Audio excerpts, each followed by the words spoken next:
आपका चुनाव निशान है स्कूली बस्ता। बार-बार बात अटक रही है 12वीं तक की पढ़ाई की। आपको क्या लगता है बिहार में ये जो प्राथमिक शिक्षा या माध्यमिक शिक्षा है, वो कहाँ पे बिगड़ी हुई और कैसे सुधारी जा सकती है? बिहार में स्कूली शिक्षा जो है ये बहुत अच्छी कभी नहीं थी। कम से कम मेरे होश में तो पिछले 30-40 सालों में तो मैंने बिहार की जो प्राइमरी स्कूल की व्यवस्था है, माध्यमिक शिक्षा व्यवस्था है, उसको बहुत अच्छा कभी नहीं देखा है। मैं खुद सरकारी स्कूल से बिहार में पढ़ा हूं। लेकिन नीतीश जी के आने से पहले 2005 तक बिहार में जिलों में, प्रखंडों में 1-2 विद्यालय ऐसे जरूर अच्छे थे जिसमें अगर जाकर आप नामांकन करा लें, जिसमें से 2, 4, 5, 10 विद्यार्थी पढ़कर अपना जीवन सुधार सकते थे।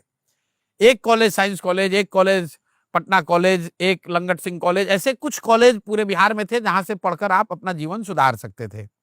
नीतीश बाबू जब 2005 में आए तो इन्होंने समता मूलक शिक्षा नीति के नाम पर यह व्यवस्था बनाई कि हर गांव, हर पंचायत में स्कूल खोलिए और बड़े पैमाने पर शिक्षा मित्र शिक्षकों की नियुक्ति की गई। इससे हुआ ये कि विद्यालयों के नाम पर हर जगह बिल्डिंग बना दिए गए और शिक्षकों के नाम पर लोगों की बहाली कर दी गई। शिक्षा बजट बढ़ते बढ़ते अभी 75,000 करोड़ हो गया, लेकिन पढ़ाई पूरी तरीके से चौपट हो गया। क्यों? क्योंकि जहां विद्यालय के भवन बने वहां शिक्षक नहीं है, जहां शिक्षक हैं वहां भवन नहीं है, जहां दोनों है वहां पढ़ाने की गुणवत्ता नहीं है, जहां तीनों है वहां विद्यार्थी नहीं है। कई लोग आपको बताएंगे बिहार में कि बिहार में स्कूली शिक्षा इसलिए खराब है कि यहाँ पर खिचड़ी बट रहा है स्कूल में। तो मेरा उनको सवाल होता है कि भाई खिचड़ी तो 8वीं क्लास तक बट रहा है, 8वीं क्लास से ऊपर के विद्यालयों में पढ़ाई क्यों नहीं हो रही है? कुछ लोग आपको ये भी बताते हैं कि शिक्षकों की गुणवत्ता बहुत खराब है, इसकी वजह से शिक्षा खराब हो गई। मेरा उनसे सवाल यह है कि अच्छा चलो मान लो कि शिक्षकों की गुणवत्ता खराब है स्कूल में, पटना साइंस कॉलेज और पटना कॉलेज में क्यों नहीं पढ़ाई हो रही है? वहां तो नियोजित शिक्षक नहीं है, वहां तो शिक्षा मित्र से लोग नहीं आए हैं।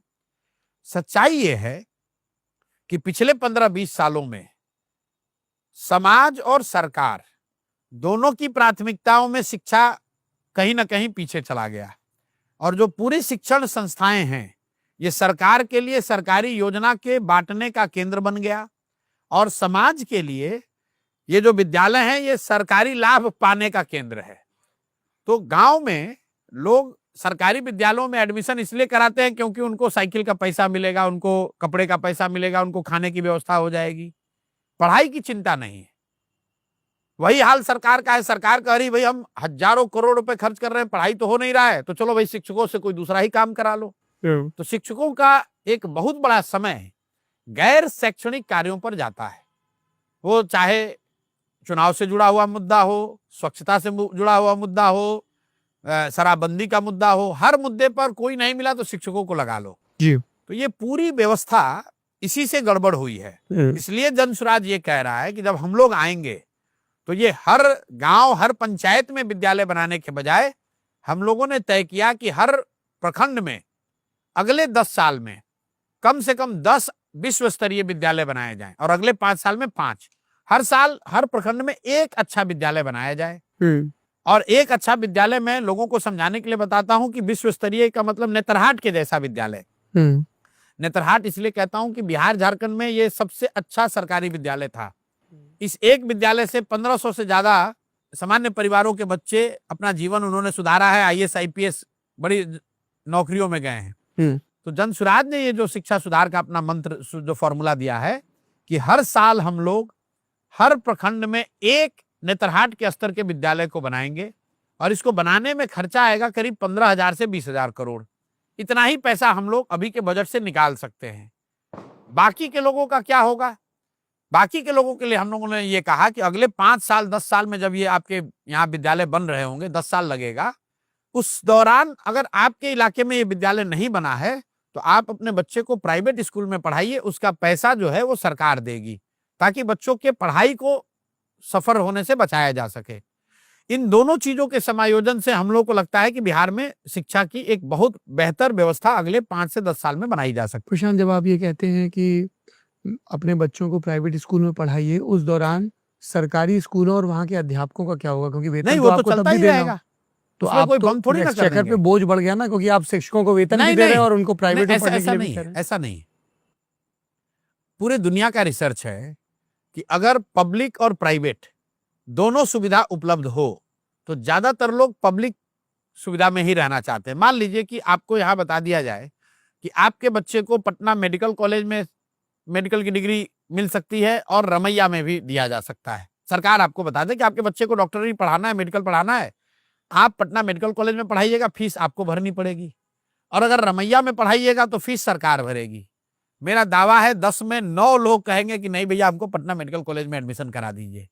अगर दिल्ली में आपके बच्चे को कह दे कि सेंट स्टीफेंस में पढ़िएगा कि एमएटी में पढ़िएगा, स्टीफेंस में पढ़िएगा तो खर्चा सरकार देगी, आपको अपने से देना पड़ेगा, एमएटी में पढ़िएगा तो पैसा सरकार भरेगी, आप क्या कहेंगे कि नहीं भैया हमको स्टीफेंस में एडमिशन चाहिए। ये दुनिया का रिसर्च है।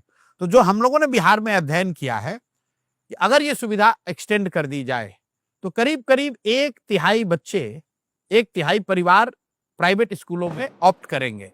और जो आपने कही बात पैसे की, तो भाई सरकारी विद्यालय में जो बच्चा पढ़ रहा है वो फ्री में थोड़ी ना पढ़ रहा है।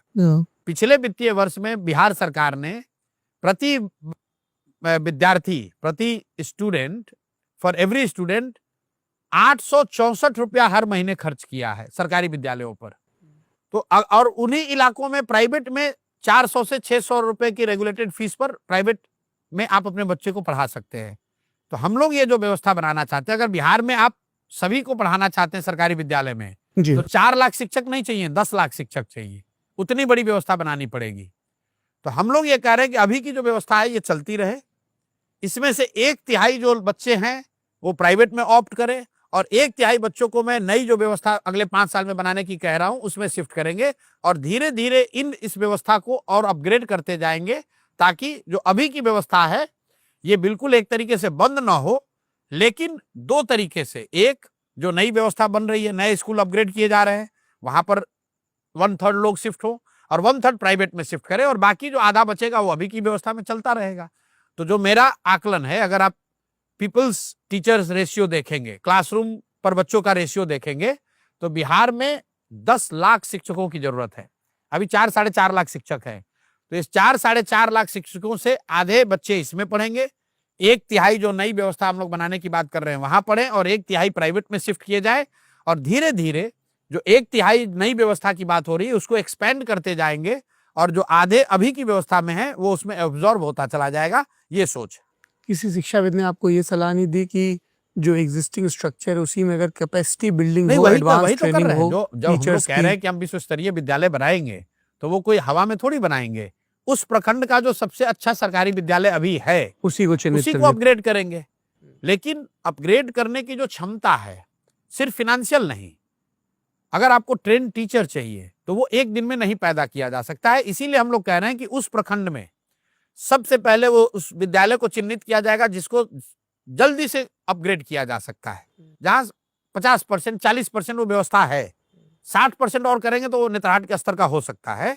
और उसी का बजट हम लोग जो बता रहे हैं कि 15 से 20 हजार करोड़ रुपए साल का लगेगा, अगर 550 से 600 विद्यालयों को अभी की स्थिति से अपग्रेड करके नेतरहाट के स्तर का किया जाए। लेकिन अगर आप इसको समझिए, अगर हर साल हम लोग एक विद्यालय भी हर प्रखंड में बनाते हैं तो अगले 5 साल में हर प्रखंड में 5 ऐसे विद्यालय हो जाएंगे।